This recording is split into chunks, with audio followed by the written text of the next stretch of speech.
Hi, everybody. Cool. Just thank you so much for coming out today. I know it's a beautiful Sunday and it's been raining, but now that the rain has passed on, thankfully we're all able to gather here today. Yeah, I don't know where to start. As Kristen mentioned, a little bit about myself. I was born in Colombia. At the age of 9, my folks and my family had to come to Florida seeking political asylum. And at 19, I decided to move to New York to pursue school. And like it was mentioned, I didn't get to graduate, but instead I got to intern for some great people. Later on, that led to a job as a producer for high-end luxury fashion brands. And soon after that, I decided to pursue my own career as an artist. Yeah, that was now about 2016. 2020, I started on my own career, and that was the first time that I exposed. And 3 years now, here we are. So yeah, I'm gonna sit down. I started this series out of a place of, there was definitely something missing in my life. And in that moment, I had an opportunity of going to Oaxaca to go with a friend who's a designer, a fashion designer. And she was doing her own project, and she asked me to come with her. And I had been working as a waiter I worked in the service industry for 12 years. So my money that I was making, that's what I would put it into, my projects and my passion. And so I was like, all right, let's go to Oaxaca. So prior to that, I already had a relationship through Instagram with my friend Shanetti, who is the girl that's in the pool with the Resplendor. So in that instance, I was like, okay, so, let's get together, let's meet up. This is when Instagram actually works towards your favor. And I essentially used all those skills that I had learned as a photography producer I implemented those in my own work. So I went ahead and Shanetti introduced me to Amitai, who is she's the one standing in the middle right there. Amitai that year was 2021, so she was still the reigning queen of the auténticas, intrépidas buscadoras del peligro. We'll get to that a little bit later on, but essentially they're not a cohort. They're the community.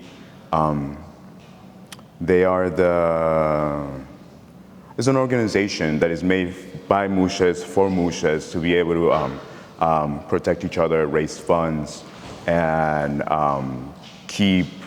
And also bring money into Juchitan, which is the town where they're from, so to help the community out. But yeah, so after going the first time I met them, and then they introduced me to Mario as well. So initially it was just the three of us. At that point, we started talking. Before I even came and I said, let's photograph anything, I was like, how are you? Let me get to know you. Let's be friends. And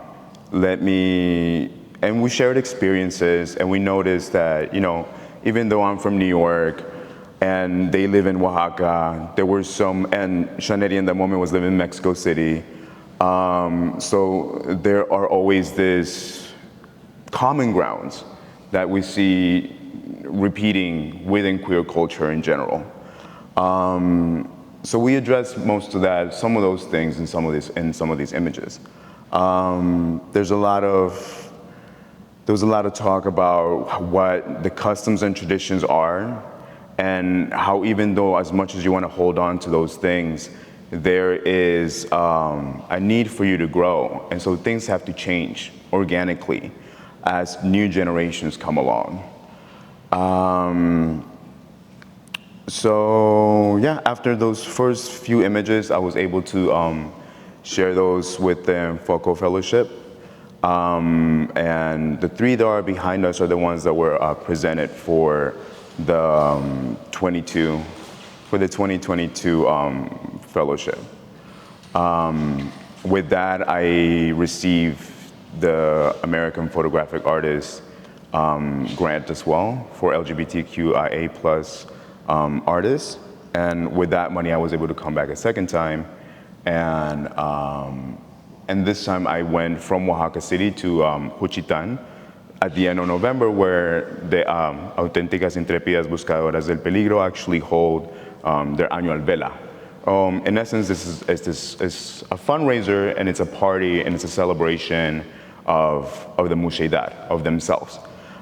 It's a whole week-long event. It started out more than 44 years ago.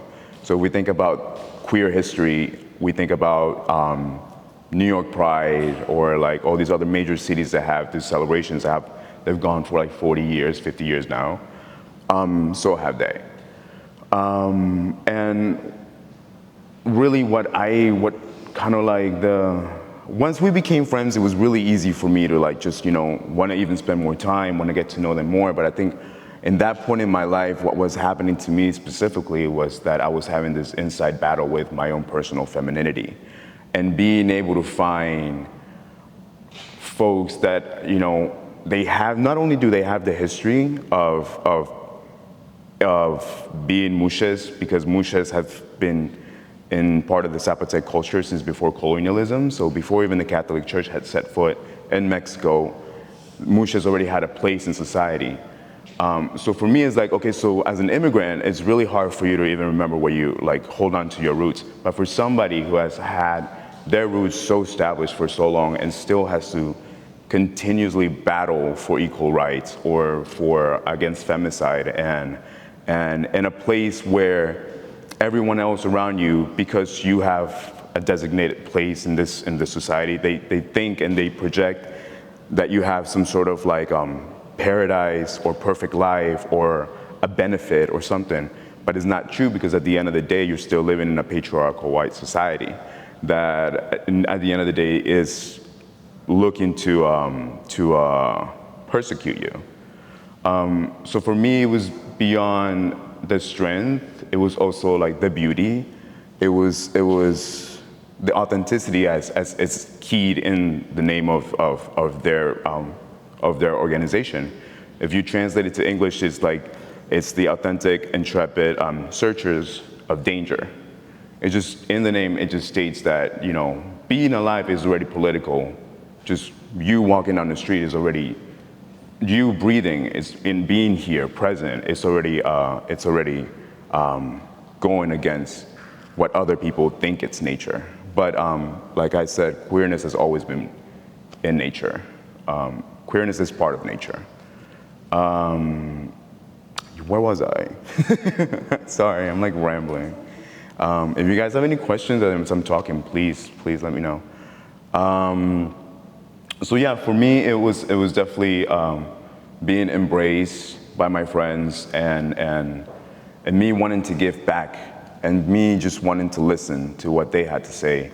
And for example, one of the conversations we had was that traditionally a Muxe is intended to be a caregiver for their nuclear family.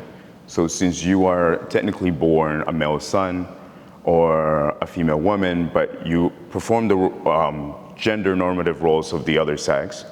So for example, my girls were told that growing up, they were supposed to just remain at home, learn how to cook, learn artisanal skills to be able to help the house, like boarding or weaving or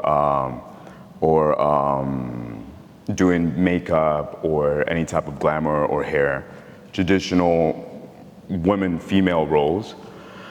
And they were also told that because of that, your responsibility as a caregiver does not permit you to have any sort of romantic relationship.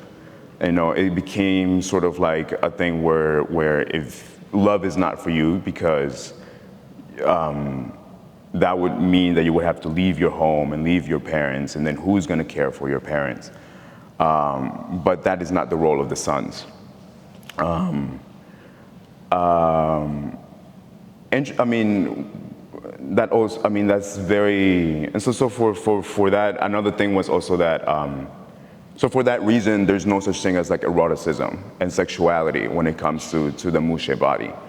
And we wanted to address that for example, on these two photos and this photo that's right behind me, we wanted to do something that was erotic, something where she was in control of the photograph and she was like, let's do this. The watermelon is very, very traditional of that part of Oaxaca. And then we use the chile, because the chile is kind of like an innuendo, of course, to like, to a penis. And then on this one, what I wanted to do with this one specifically was that when I was going there, they were like, well, I had done fashion production, and one of my inspirations for, one of the things that I was looking at was Helmut Newton's photographs of like how he would present women as a very, very strong.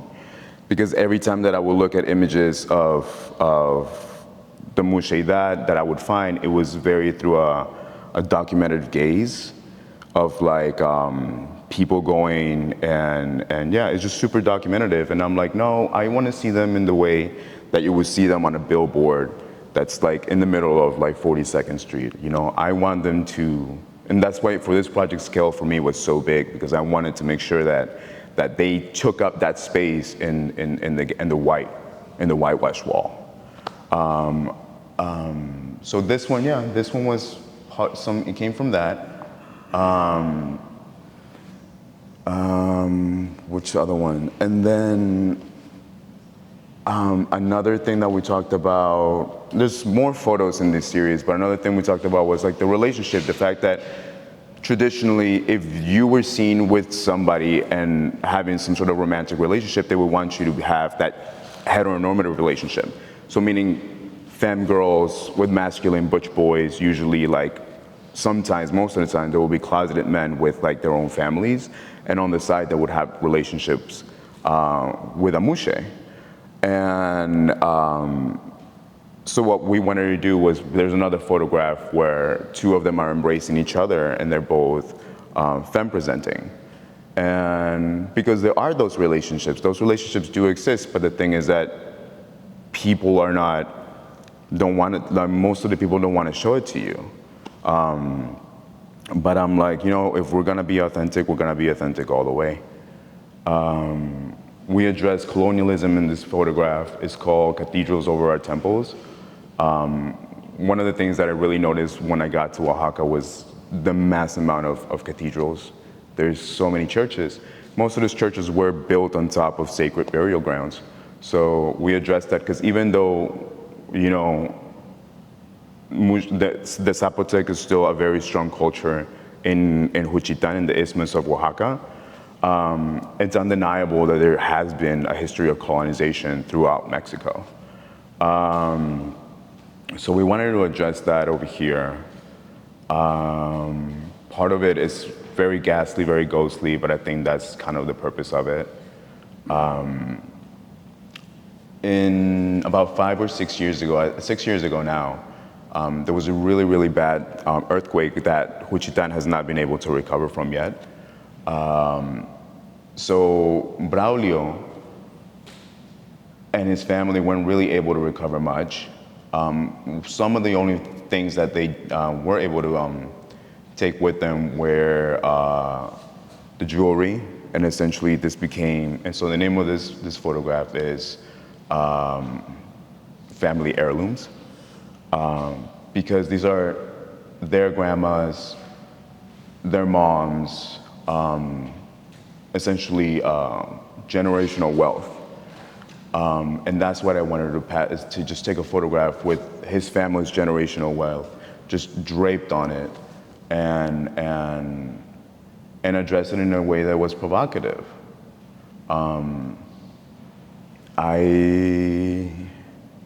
Which other ones do we have?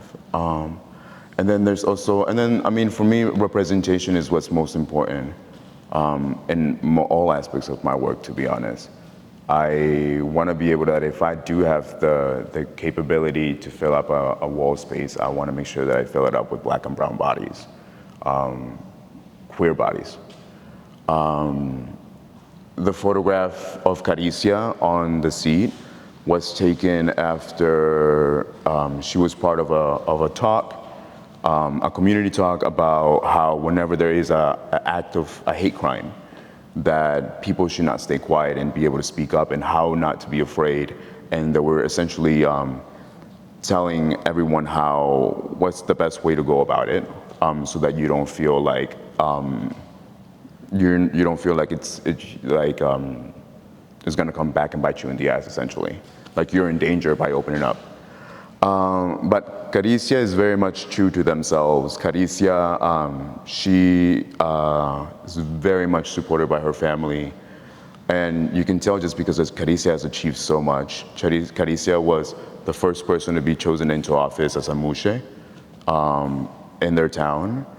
Caricia ran a grassroots campaign going door to door, and her community embraces her and they love her, and that's how she's gotten to where she's at.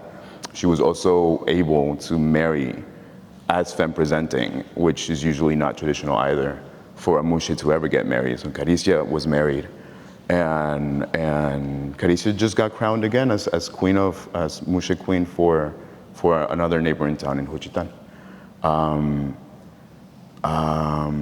Yeah, I think if you look opposite of the pool photograph, there's Mario, which Mario is also back there on the left side. Mario is from Oaxaca. The thing about Oaxaca is if you think of, I don't know, the north part of this, or the center part of the state where you have Oaxaca City, and then it gets more narrow towards the bottom, which is like that narrow tip of Mexico, where it's very small, and that's Juchitan, that's the isthmus. And it creates a bottleneck effect, and that's why there's so much diversity. And that's why it's one of the few places where you actually have a matriarchal society rather than a patriarchal one. And however, though, even though things sound wonderful, Mario, their experience growing up was that they were not, every time that Mario would present themselves as Muxe, the girls from Juchitan will call Mario out because they're like, you weren't born in this part of Oaxaca. Why are you identifying yourself with our customs and our garments? And to the point where Mario was like, when I met Mario at that point, that's what they shared with me. And I was like, well, you know what, Mario? Well, let's photograph with what you want to wear. You know, and then she was like, well, I'm going to put on la ropa de la Mixteca, which is the hills that are closer to the center of Oaxaca. And that's where you find the tlacoyales, which Mario has adorned in their braids. So the first time that I went, I photographed that one, which was in La Penca del Agave, which is essentially a giant field of agave leaves where mezcal is distilled from. And mezcal is essentially, it's a liquor. A lot of us know it nowadays. It's so popular, but traditionally it's an elixir. You go to the market at 7 a.m. and there's 80, 90-year-old moms, grandmas, taking a shot of mezcal before they start their day.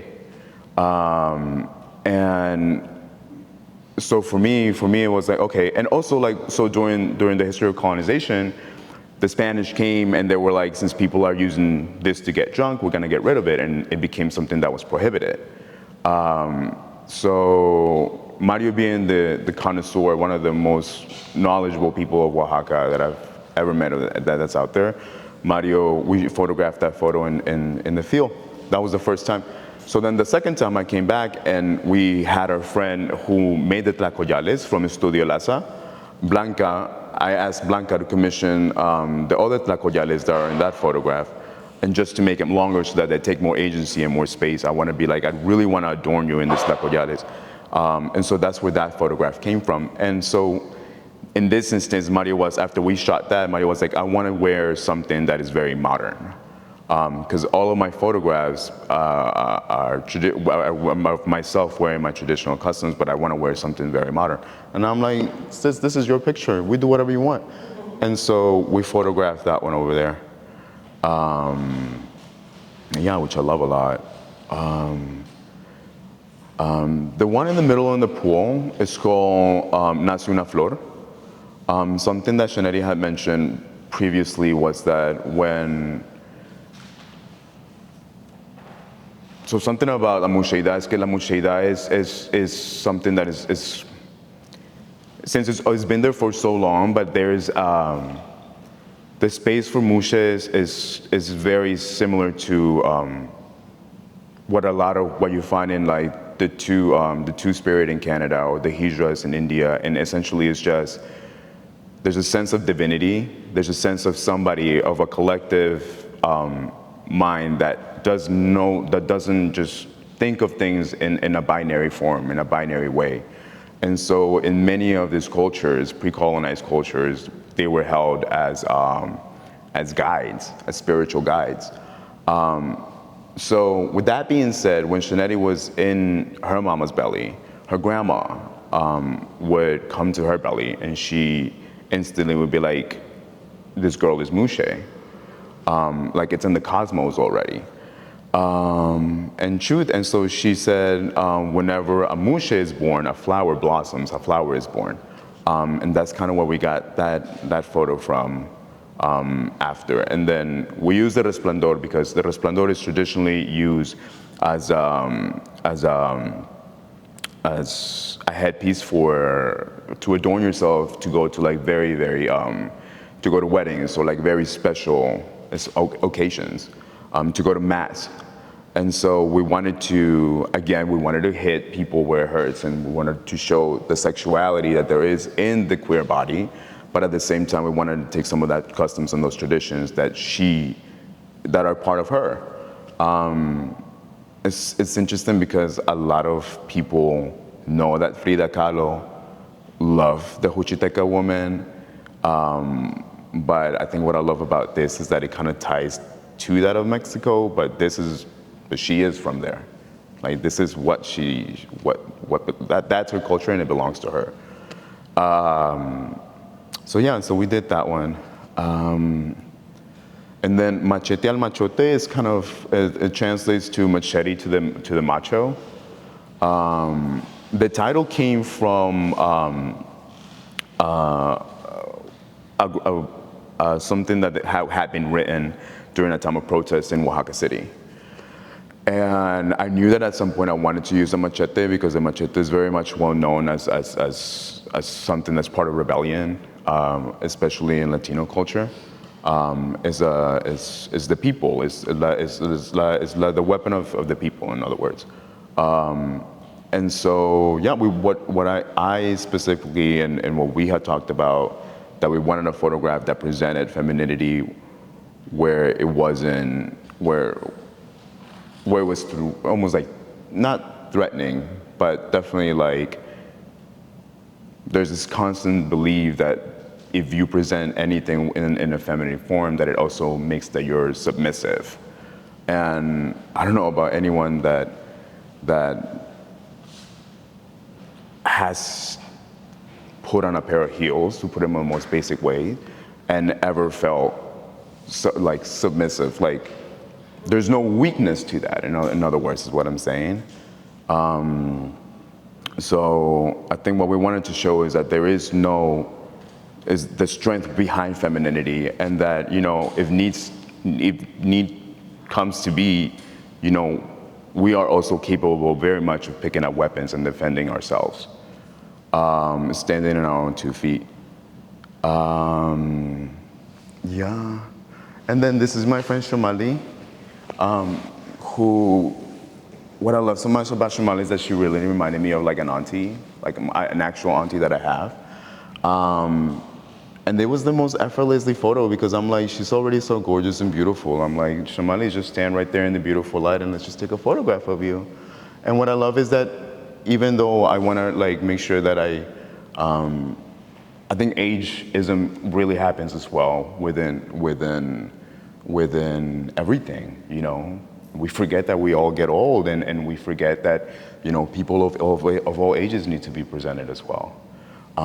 She's not even that old, but like a lot of there's more over there in La Regada de Frutas is the first day of like essentially the party, and everybody walks out and onto the street like a parade, and all generations come together.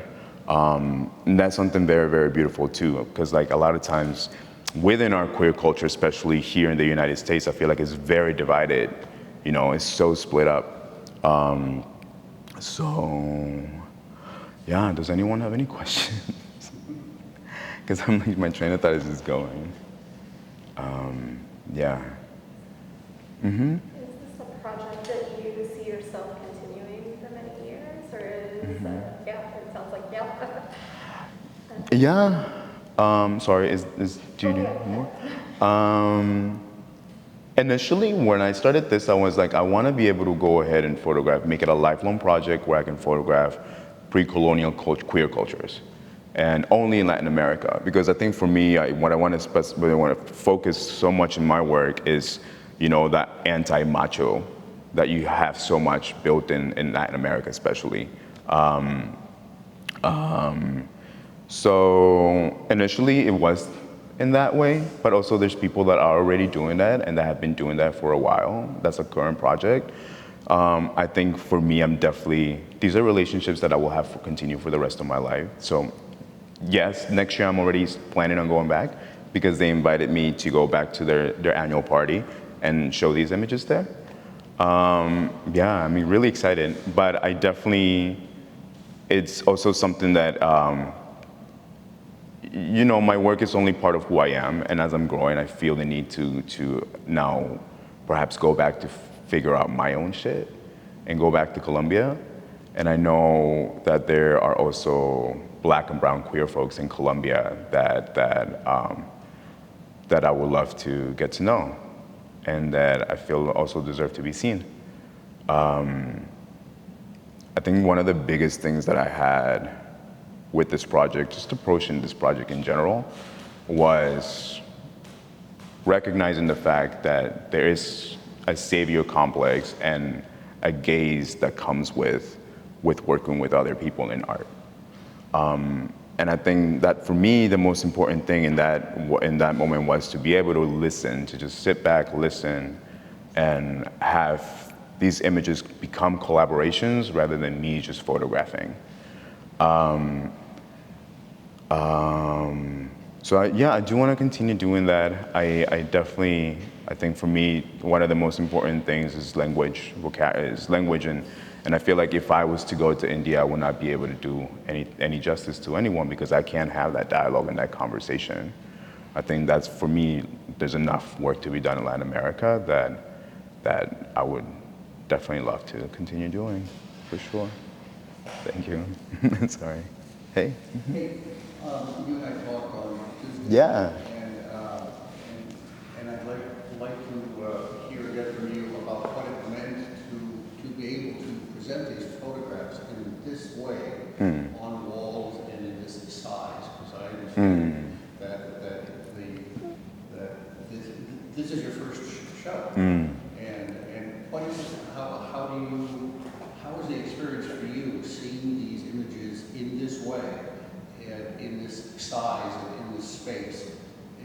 It's so different from flipping pages, and it's so different from scrolling on the screen. And just wondering how it added to your work.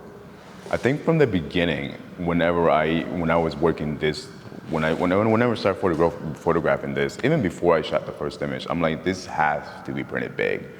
Because I had just come off from working in fashion, and that's kind of part of the reason why I left, besides the fact that I didn't like working as a producer, was I just got tired of the whitewashing in the industry, of the lack of representation, and knowing that these magazine pages are in every single CVS and every single Walgreens in America, and it's not representative of the people that are buying it. So after I took like a hiatus from all that, and I tried to like get my own stuff together, I always knew that for these projects, I wanted it to be in large scale. And I really thank the gallery and everybody that was here for helping me like do that and get that and have that, because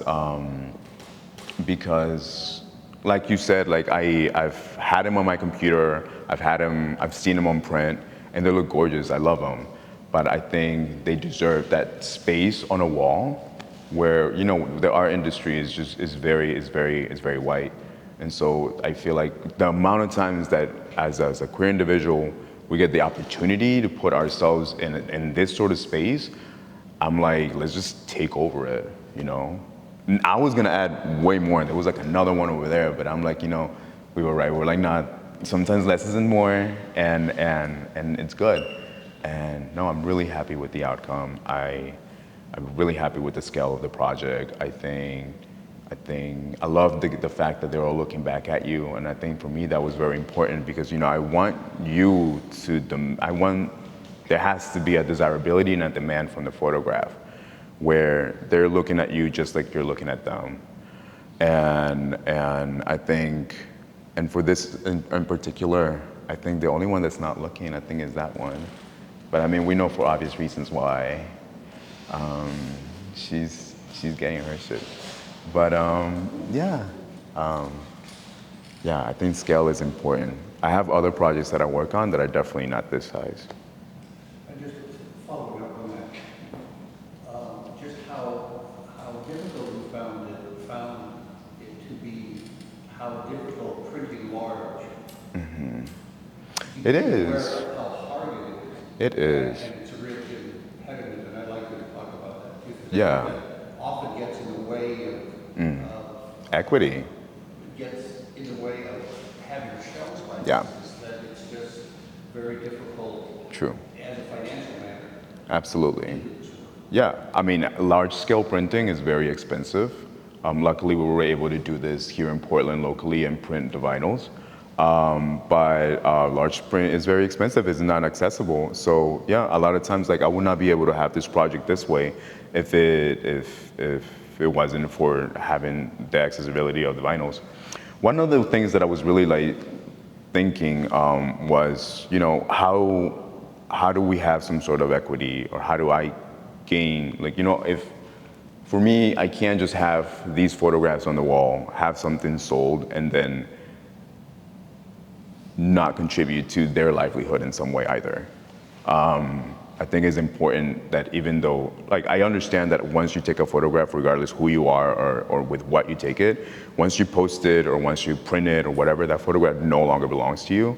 It's now a part of the world. What happens to that photograph is you have no idea. But with what I can control and whatever I can control, I want to be able to contribute back in some sort of equity back to the girls. I know that in the show in November that's coming up, hopefully I want to get a grant where I can actually have them printed out to the scale that I have them here, and then take those, present them, and then have those be part of their permanent collection as part of a thank you. It's probably one of the smallest things that I could do, but that's definitely partially something that I look really forward to. And yeah, I think if, things are different for everybody. I have a lot of friends that have access to big printing and school. I think it's something that really helps. If there's anyone out there, stay in school. But I think for me, it's been a little different. I've had the pleasure of working with some great people in New York City. I have to thank my husband personally for being my companion, through this entire process, and being able to, push me to do it. I think a lot of times, there's a lot of self-deprecation, a lot of doubt, but it's all a labor of love, Yeah. I don't know, did I even answer the question? Yeah. Does anybody else wonder anything? Yeah. For me, the work has a very strong editorial sort of look, but at the same time, it's got this interesting sort of tension that it's not. It's like an editorial, but that it's not. Mm-hmm. I'm just curious, the types of photographers you're influenced by. Yeah. On the commercial side, or in terms of fine art, because to me the strength of it is that ambiguity. And I can see references, sort of art historical references, like poses and ways. So I was just curious, Yeah, totally. I think I was lucky enough, very, very blessed, that, stay in school, but also work your ass off, because I was able to get internships with some great photographers. Like, I don't know if anyone remembers season 1 of RuPaul's Drag Race, but Mike Ruiz was one of the first photographers to photograph there. So having a queer mentor like that, for me, was very important. That being said, when I started working in production, I worked with a lot of mostly female photographers. And that for me was even better because it's a whole different gaze. It's just, the air in the studio is completely different when you walk in. Talia Shatreat is something that I worked with, someone that I worked for some time, and her photographs are very, very direct. Like, she demands you to look at, she demands your gaze. And I love that. Brianna Capozzi is somebody else that I work with, who's also in that same, I guess, caliber, I would say, where it's a woman gaze.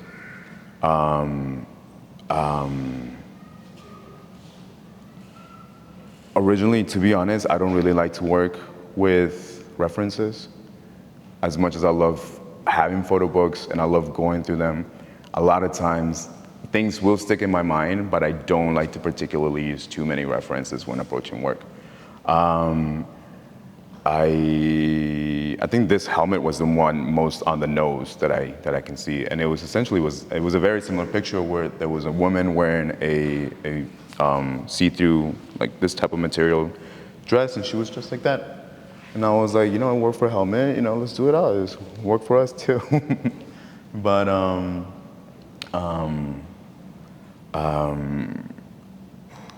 another photographer that I looked into, I mean, there's many. I mean, everything for me started with Ren Hang. That's kind of like really where when I went in.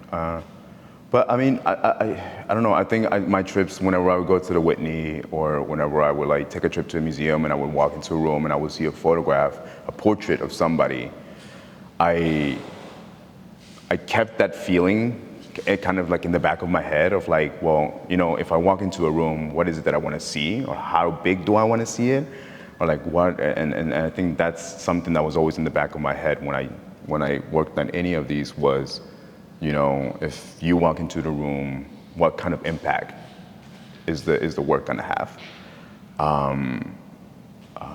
Yeah. So there's definitely. Mm-hmm. Oh, No, for sure. I just wanted to underscore something you said that stuck out so much to me is when you talked about like the savior complex and like being very careful to listen and recognize like what's the difference in trying to tell someone's story versus work and collaborate. That conversation does come up a lot when it comes to whiteness, looking into the other colonization, things like this. And it's not something that I have heard talk about much when it comes to identity and privileges of other types. Like nonsense like Luis Gonzalez Palma's like La Loteria series where he photographed Guatemalans. The like conversation that you just even like brought up there, that you're thinking about that from the perspective of your identities and the differences of who you photograph. I just really wanted to say thank you for having that conversation, even saying that today. It's a really big part of what the conversations we're tending to have as a photo community are about. Also, I know for us as educators, it's a really big part of talking about the power and politics of the portrait. So thank you for highlighting that today. Thank you. No, absolutely, definitely, of course.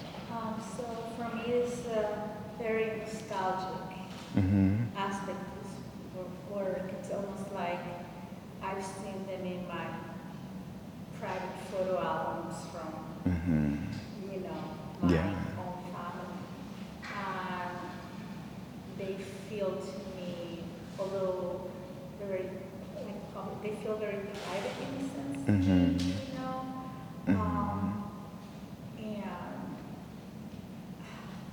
the gaze seems so personal, Yeah.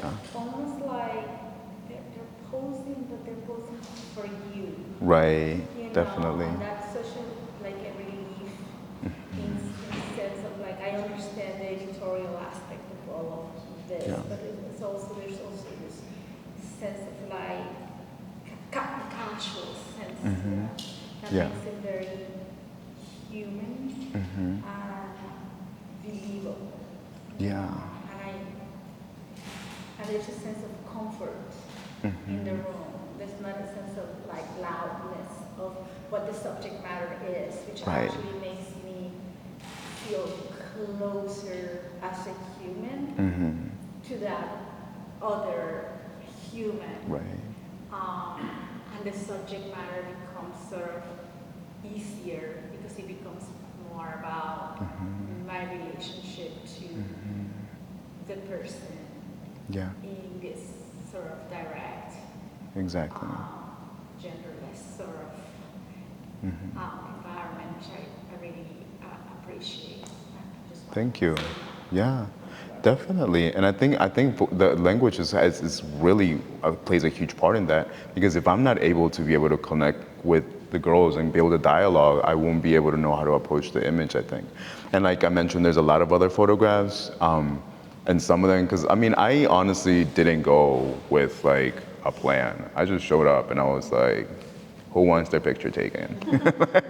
And so for example, the only one that I feel like is very documentative is like up there in the corner where there's La Regada de Frutas, and that's because it was the parade, and I brought my camera and I photographed. You know, it was good for me because I got to meet a lot of people, but at the same time, I go through a lot of those photos, and the only ones that I actually, and then when I see it from my contact sheet is I mostly just photograph my friends, like the people that I already knew. And then I photograph some, which I don't really use, because really I have no context for the image. It's a beautiful photograph, but if I can't talk about it, I really can't do anything. And so, but from some of those, I also, yeah, but it was good because I got to meet a lot of people. And I got to meet even more people after photographing them in a documentative way. Like Shumali. Like Shumali was one of the first persons that I met on the second time that I was there. And you know, I wanted to continue the work too as well, because it's definitely a costly project. Like without the help of grants, I will not be able to do this. So what I did is that I also worked a lot with my archive, and I like the photograph in the back over there. That one I wanted to do something where it was more me going personally as an artist. And I wanted to approach a different way of picture making, of image making, and how to be able to tell a story. And so for that, what I did was that I took, Juchitan is called El Pueblo de los Vientos, the city of the winds. It's really, really windy, just based on geographically where it's at. And the people in los Zapotecas, they would traditionally be named as La Gente de las Nubes, so the people of the clouds. So I wanted to go back to this recognizing the divinity in queerness, and kind of go with a little bit of like the two Fridas, Las Dos Fridas meets, is it Michelangelo with the hands and the fingers? Yeah, you see my references, good, not so good when it comes to a lot of white stuff. But yeah, so I wanted to do something like that. And so all of those are images from my archive, and I just made like a collage. But in other ways, it was for me to continue, you know, this project and to continue sort of storytelling without you know, like this is not just about going there. You know, what else can I do to be able to like make sure that I continue the conversation? Yeah. Hi. Majority of these photographs are taken outdoor, except for this set over here. Is that a conscious effort to present it that way? And also the color palette is very bright and snowy, and I wonder how much of that is deliberate. Your action. So was the question of how? One is indoor outdoor. It's an outdoor presentation. The second one is about color palette. to be honest, don't ask me about technicalities because I am not a technical photographer. I am the worst. But I will say that most of these photographs are single portraits. There's a few where there's two people on it. There's not really any of them that have three people on it. But I think to that point is because the spaces become very intimate. The spaces usually tend to be smaller. So for example, the ones that were photographed indoors, that was towards the end of the night. We were all there in the room still, but it was towards like the end of the night. And that was like two of the last photographs that I think I shot that time. And then, I mean, it's Mexico. If you haven't been, you gotta go because there's not a single little bit of grayness there. It's just very reflective of Latino culture. We love colors, we love vibrancy. The light, the way that it hits in Juchitan is I love the light on the West Coast as somebody that's from the East, but the light in Juchitan hits completely different. It's just this gold. And I also wanted, another thing when it comes to like spaces where things were photographed, I knew a lot that just based on what the girls would tell me is like the history of them being photographed by somebody else was that it was what a lot of times in Spanish they call porno miseria. I know there's a word in English for this, but it's essentially when somebody comes with a savior complex or like photographs or documents things how they are. Especially with the earthquake, like I would see people go and be like, hey, can you stand next to like these ruins? And I'm like, okay, stuff, you know, things that were for the sake of impact, I would say. Where I really was, for me, I was always kind of like looking for white walls, solid colored walls, just stuff that would not take away from the individual. For me, the priority was always mostly like my friend. Yeah. And then the columns just happened to be a thing. The columns, and I just felt like it was so appropriate because I got art and Greek art, there's the history of colonialism in it, so I'm like, let's put them on these columns as well. Yeah, thank you. I think we have time for one more question. If anybody else has any questions? Great. Cool. I mean, I think one last thing, I would just want to say thank you. Especially, I mean, this is being recorded. Quiero dar muchas gracias a las muchachas. Gracias a las auténticas intrépidas buscadoras del peligro, a Caricia, a Shaneri, a Mitaís, Yomali, Braulio, a Murabi, la Jula, a Huya, a quién más, a Rubich, a François, a Mitsari, a Melissa. Everyone, todos los que toda la comunidad que me ofreció su mano y me aceptaron con brazos abiertos. Y nos vemos pronto. And yeah, I just want to thank all my girls for being so open. You know, when I came there, I knew that I was lacking something, and what I lacked was myself. And they helped me realize and understand that the only way for you to move forward in life in the happiest way is to truly be yourself. And whether that means presenting in a femme manner, whether that means presenting in a masculine manner, whether that means who gives a fuck what you put on, you know? At the end of the day, it's like Mother RuPaul says, you're born naked and everything is drag. So, exactly. So yeah, I just want to encourage everybody to just live your most authentic life. You know, there's nothing to fear but fear itself. Yeah. Thank you.